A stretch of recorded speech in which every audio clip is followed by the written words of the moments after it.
realmente nos falta mucha información a la opinión, al ciudadano sobre el tema de la minería, y solamente a través de estudios como los que hace el doctor Guillermo es que podemos avanzar. Entonces, Guillermo ha sido un colaborador de muchos años en el Foro Nacional Ambiental, hace parte de su consejo académico, fue uno de los coautores del informe de la Contraloría en el tomo 1 y en el tomo 2. Aquí también tenemos otro de los contribuyentes a ese informe de la Contraloría, que merecería un mayor debate público si estamos hablando de transparencia. Y bueno, los dejo a ustedes con Guillermo Rojas. Muchas gracias, Manuel. En primer lugar, quiero agradecer muy especialmente al Foro Nacional Ambiental, porque me ha brindado la posibilidad de entrar a este debate, un debate realmente apasionante, ya no hablar exclusivamente de los recursos renovables y los temas ambientales, sino entrar al terreno de los recursos no renovables y las implicaciones que tiene para el país y la interacción que hay entre estos dos tipos de recursos fundamentales para el país. También agradecer a FESCOL la oportunidad que me dio hace unos meses de sentarme a revisar una serie de información ya sobre un caso particular que tiene que ver con la minería de carbón. El documento que ustedes tienen en sus manos tiene una recopilación de información, más que un análisis de fondo. Era la intención poner a disposición de los participantes en el debate este tipo de información para que ese debate sea cada vez más cualificado, propendiendo porque los distintos actores tengan la posibilidad de acceder a la misma. Indudablemente esta oportunidad que me brindó el Foro Nacional Ambiental hace unos años, Manuel en particular, cuando estaba de delegado de la sociedad civil en el Consejo Nacional de Planeación, también abrió una puerta que personalmente ha sido fundamental, y es poder participar en un equipo de trabajo convocado por la Contraloría General de la República, liderado por el economista Luis Jorge Garay, en donde se ha venido trabajando la actividad minera desde una perspectiva compleja de un sistema en donde no puede verse exclusivamente desde la perspectiva financiera o la perspectiva económica y su papel dentro de los distintos sectores productivos, sino que mucho más que un sector productivo, la actividad minera es una actividad humana que irradia hacia todos los demás sectores, y muy particularmente por dos condiciones. Una, tratarse de un recurso no renovable de propiedad del Estado, y que por lo tanto el Estado tiene la responsabilidad de manejarlo de una forma adecuada, y en segundo lugar, tener unas importantes afectaciones en el entorno social, en el entorno ambiental, especialmente en un país, como se señalaba, Ángela lo resaltó, en una gran diversidad de regiones, pero también en una alta fragilidad de ecosistemas, y obviamente dentro de un contexto jurídico institucional muy particular que ha venido sucediendo en los últimos años. Esta multiplicidad de factores hubiera sido para mí imposible aportar a esa discusión si no hubiéramos tenido durante ya más de un año, casi año y medio, un debate permanente con este equipo convocado por la Contraloría, y en parte ese documento que hoy presentamos para FESCOL y para el Foro Nacional Ambiental no hubiera sido posible sin ese debate intenso entre distintas disciplinas, entre distintas perspectivas, y hay que reconocerlo, entre distintos puntos de vista que nos han obligado a ir fortaleciendo cada vez más y desarrollando ideas comunes, pero también ideas divergentes al interior del grupo, y haber suscitado un debate. Y finalmente quiero agradecer a la doctora Ángela, porque creo que esa era la intención de este tipo de esfuerzos, más que hablar entre colegas que compartiéramos algunos puntos de vista. Lo más importante era promover un debate, y es muy ilustrativo que desde el sector público se esté abriendo ese debate, se esté saliendo de un escenario bastante perjudicial, que son los calificativos a priori, y se empiece a reconocer la existencia de los problemas. Creo que una de las cuestiones bien importantes de lo que nos acaban de presentar, de esa síntesis de estudios, es que desde distintas perspectivas se reconoce la existencia de los graves problemas que se han generado y pueden empezar el debate acerca de indagar las causas de esos problemas y no simplemente desconocerlos y decir que ya tenemos una minería responsable que va a resolver todo ese tipo de conflictos que se han venido generando en los últimos años. Ya para entrar un poco en el documento que ustedes tienen, no voy a hacer una referencia detallada, simplemente quiero ilustrar dos elementos fundamentales. En primer lugar, cómo lo que se busca con esa información que está ahí consignada es mostrar una región o dos regiones, en este caso La Guajira y el Cesar, en donde durante 2 y 3 décadas se viene adelantando minería de gran escala por grandes corporaciones. No estamos hablando de la minería informal, ni de la minería ilegal, ni mucho menos de la minería que se ha generado conflictos y asociación con criminalidad, sino de la minería a gran escala. Durante 2 y 3 décadas ha venido operando, y lo que nos interesa es precisamente plantear una serie de interrogantes acerca de cuál es la situación que se ha vivido en esas regiones y tratar de abrir el debate. Por eso aplaudo mucho que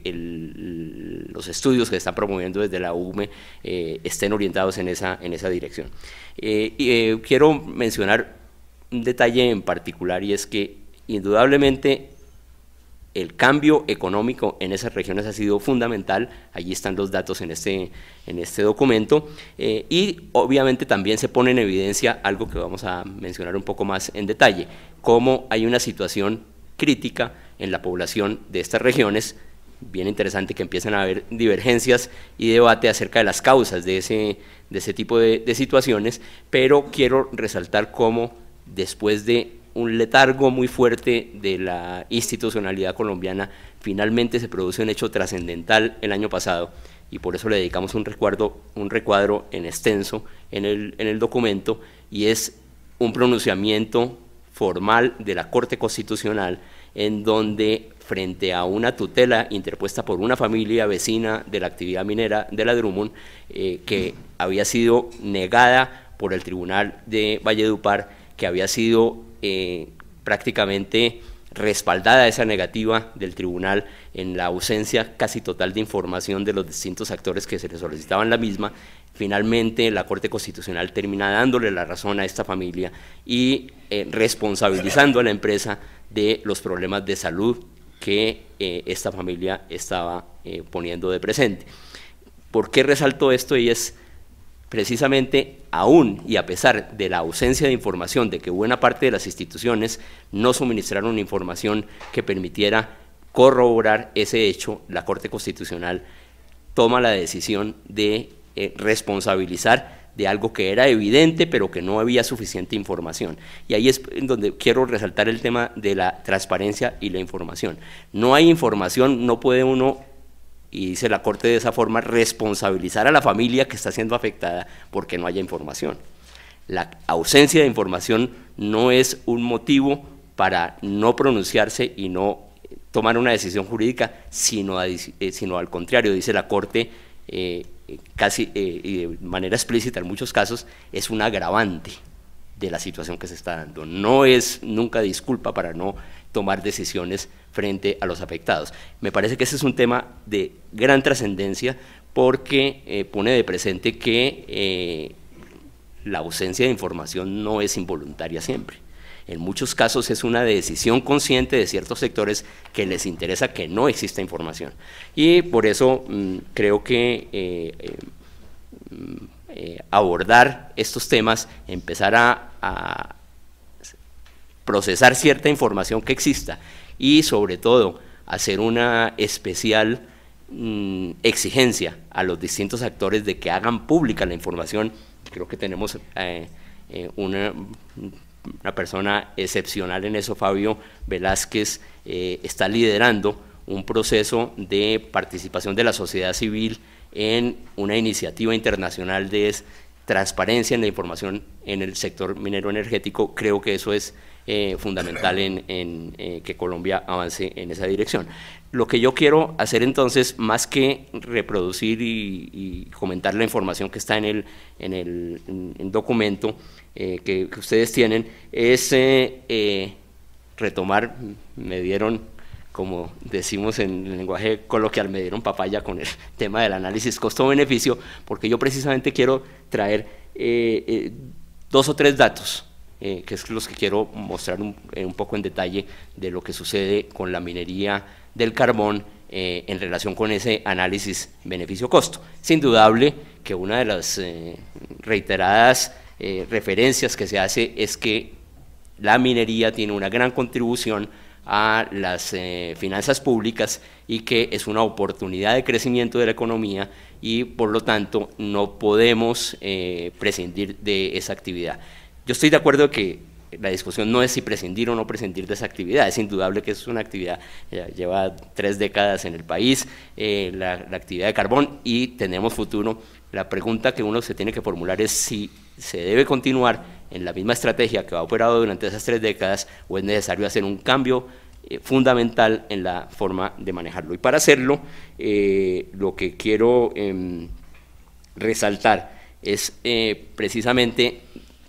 2 aspectos de la misma moneda. En primer lugar, si esa contribución a las finanzas públicas ha sido adecuada o hay mucho terreno por avanzar en esa dirección de que efectivamente una actividad como la minera, y no necesariamente en esta coyuntura de altos precios que empiezan a decaer en el último año, sino aún presentándose todos los precios de estos bienes son terriblemente cíclicos, seguramente vamos a tener depresión de precios, pero tarde o temprano,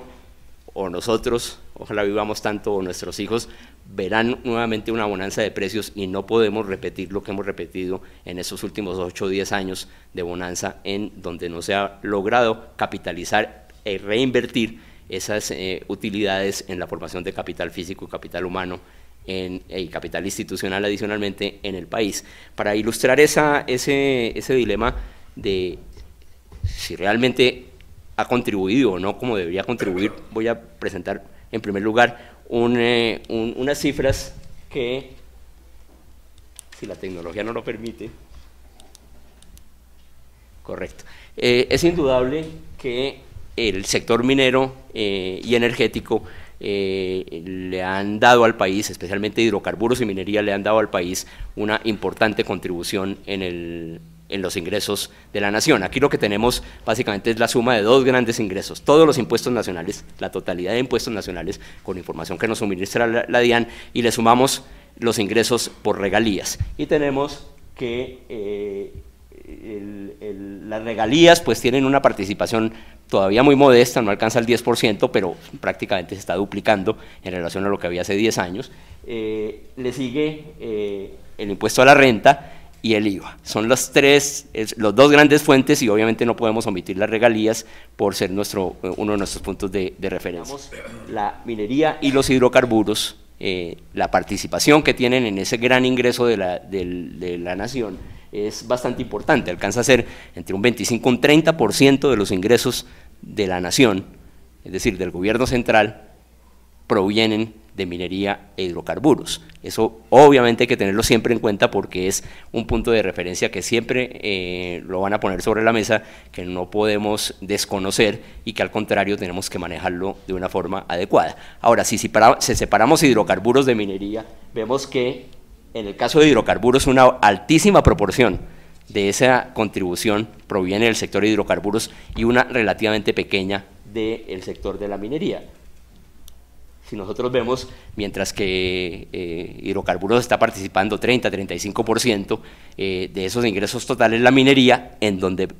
indudablemente el carbón es el gran líder de esa minería, está entre el 3,5% y el 5-6% de esos ingresos. Es importante mirar esto porque hay que contrastarlo con cuál es realmente la participación que tiene y cuál es la relación entre la participación de hidrocarburos y de minería, y creo que hay un detalle que es el que quiero resaltar bien interesante al respecto. La doctora Ángela ya nos lo mostró en los distintos estudios, en el mismo paper ya se está mostrando eso. La participación de minería e hidrocarburos es muy importante tanto en el PIB general de la nación como en las exportaciones. Y uno que no viene aquí también, pero más del 55-60% de la inversión en los últimos años extranjera directa viene orientada a minería de hidrocarburos, incluso en donde minería empieza ya a alcanzar un lugar preponderante en ese terreno. Si nosotros vemos esas cifras y las contrastamos con las cifras que les acabo de mostrar, vemos cómo hay un dato bien interesante.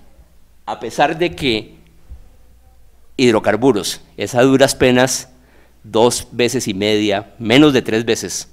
la participación en el PIB, en las exportaciones, en inversión extranjera es casi a la par. La participación de hidrocarburos en la generación de ingresos para la nación es 6,5 veces mayor. Esto lo que nos está diciendo es que hay un rezago enorme en el caso de la minería y en particular de la minería del carbón, que es la que está generando este encadenamiento hacia los ingresos del Estado. ¿Qué quiere decir eso? Que uno debería aspirar de que si la hidrocarburos es el doble o 2 veces y media la minería o los hidrocarburos estuvieran contribuyendo con 2 veces y media a los ingresos del Estado, pero están contribuyendo con 6 veces. Quiere decir que algo está sucediendo, y si ya miramos en detalle, vemos que en impuestos es más de 7 veces lo que contribuye hidrocarburos de lo que contribuye minería, y en regalías es más de 4 veces lo que contribuye hidrocarburos a lo que contribuye en minería. Este es un tema, hay algunos datos en el paper también, pero si ustedes quieren ahondarlo más, está en las 2 publicaciones de la Contraloría, y es un tema de amplio debate porque significa que hay un diferencial enorme entre la forma en que se está manejando la política fiscal para hidrocarburos a cómo se está manejando para minería, y con una gran cantidad de privilegios. No quiere decir que hidrocarburos no tenga privilegios, obviamente vivimos en un país en donde en los últimos 10 años se dieron una gran andanada de estímulos fiscales a la inversión extranjera, a la inversión local, etcétera, pero lo que queremos resaltar es que eso fue radicalmente diferente en hidrocarburos que en minería, y minería tuvo muchísimos más beneficios que hacen que, a pesar de que es la mitad de la actividad en comparación con hidrocarburos, su participación sea sustancialmente menor en los ingresos del Estado. Y eso tiene 2 elementos fundamentales. En primer lugar, el régimen tributario le ha dado más privilegios a la minería que a hidrocarburos, sin contabilizar lo que no lo digo yo, no tenemos información para hacerlo, el mismo director de la DIAN es el que lo ha puesto de presente varias veces, hace unos 3 semanas, en una entrevista que le hizo el Espectador, o el Salmón del Espectador. Él reitera, la minería en particular y la minería del carbón tiene especial responsabilidad en problemas de ya no elusión, sino evasión directa de responsabilidad del pago de impuestos. Pero en el caso de las regalías también hay cosas que hemos venido analizando con algún detalle, y hay una serie de diferencias fundamentales entre hidrocarburos y minería. En primer lugar, en hidrocarburos se establece una regalía mínima, y adicionalmente, cuando hay incremento de precios en el mercado internacional, tiene que haber una contribución adicional a la regalía mínima por parte de los productores para que el Estado saque provecho de esas bonanzas de precios como la que hemos vivido en los últimos 8 o 10 años. En minería no existe ese mecanismo, la bonanza de precios es exclusivamente capitalizada por las empresas, y el Estado saca a duras penas una porción muy pequeña de esa bonanza de precios. Y en el caso del carbón hay otra situación bastante particular, y es una empresa en particular, Cerrejón, tiene una parte importante de su explotación en territorios en donde el subsuelo no es de propiedad pública, sino el subsuelo por condiciones históricas es de propiedad privada. Y aunque la Corte Constitucional reiteradamente ha dicho que esos terrenos deberían tener también un pago de regalías equivalente a lo que es el pago de regalías en explotaciones de subsuelo de propiedad pública, siguen operando una regalía absolutamente simbólica, mientras que las regalías en gran producción de carbón es del 10% sobre el precio, es de por sí muy baja cuando hay precios extraordinariamente altos. En esta buena parte de la explotación de Cerrejón es del 0.4% sobre el precio, es decir, estamos actuando sin cobrar las regalías de una parte importante, y eso hace que una ventaja muy grande de Cerrejón se refleje en los ingresos y genere ese tipo de desbalances tan fuertes, no solo entre carbón y petróleo, sino aún entre las distintas empresas de carbón. Adicionalmente, viene el tema de que no es exclusivamente esta generación de ingresos, sino adicionalmente hay que mirar qué es lo que está pasando con el resto de afectaciones que tiene sobre el país y en particular en las zonas productoras. Y para eso simplemente quiero redondear diciendo que yo comparto plenamente que es necesario hacer análisis costo-beneficio. No es una labor sencilla, pero es imprescindible abordarla, y por eso quiero resaltar que hay unos primeros aproximaciones a análisis costo-beneficio en donde no únicamente miran estos beneficios para el país de recibir, que son muy precarias, como lo hemos visto, ingresos por la explotación minera, sino adicionalmente analizan un estudio muy exhaustivo en la región de Cesar en particular, que busca mirar cuál es la relación entre los beneficios que recibe la región y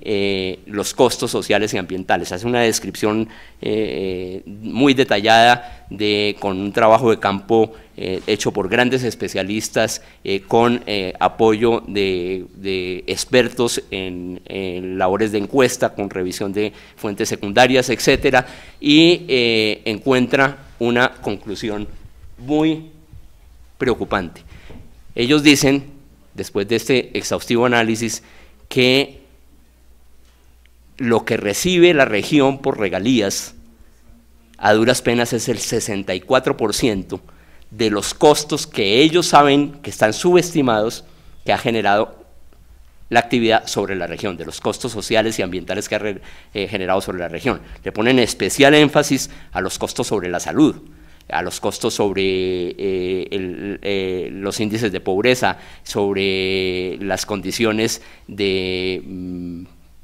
valoración de los activos de los agricultores, de los ganaderos, de las poblaciones de menores recursos, etcétera, y llegan a esta conclusión. Quiero hacer,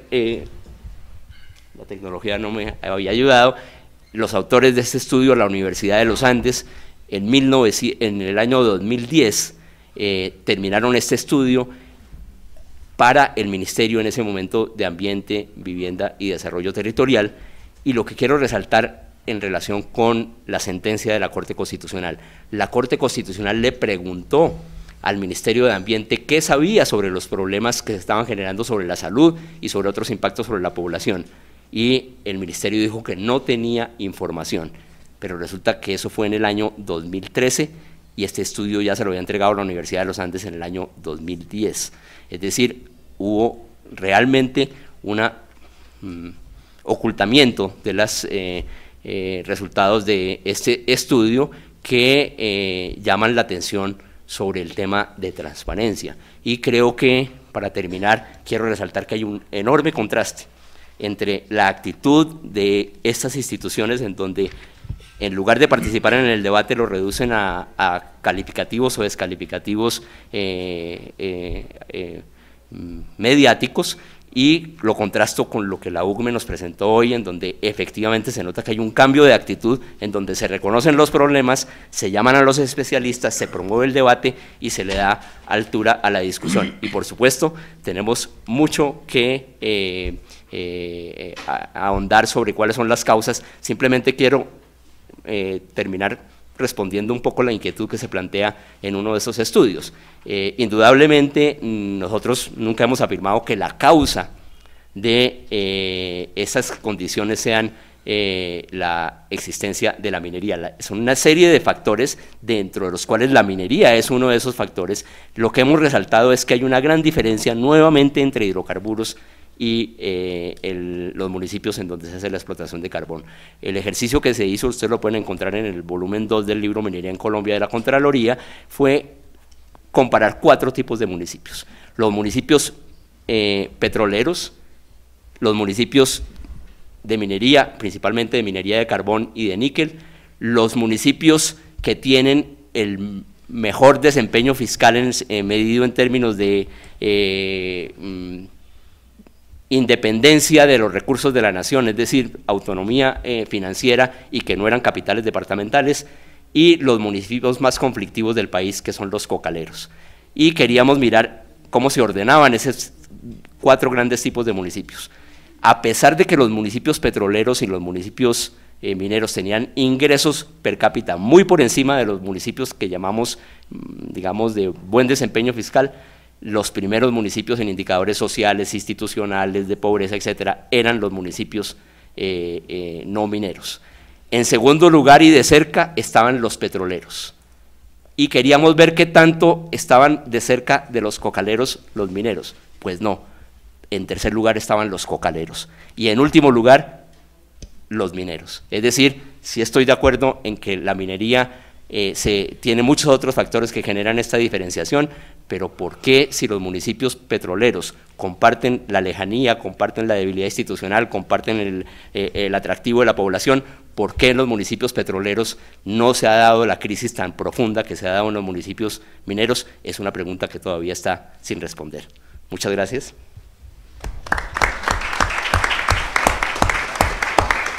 Muy bien, muchas gracias, Guillermo. Yo creo que uno de los propósitos del Foro Nacional Ambiental siempre ha sido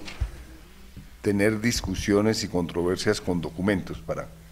que haya la transparencia, ¿no? Para los que no conocen el foro. Es decir, no hay discusión que no hagamos en este foro con documentos escritos y con evidencias cuantitativas las que hayan y cualitativas las que hayan. Llama mucho la atención en la intervención del doctor Rudas el hecho de que el Centro de Estudios de Desarrollo Económico de la Universidad de los Andes hubiera entregado un estudio al Ministerio del Medio Ambiente en abril de 2010, es prácticamente hace 4 años, un estudio dirigido por la doctora Ana María Ibáñez, que es la directora, fue ella la que lo dirigió. No, había un equipo, ¿no? del CDE. Del CDE bastante robusto. Sí, ¿no? Por eso no puse los nombres ahí, porque… Bastante robusto, y que se conozca solo 4 años después. Yo sí quiero hacer una hincapié en qué era lo que se estaba ocultando, y eso es muy preocupante cuando justamente Ángela Cadena está llamando a la transparencia,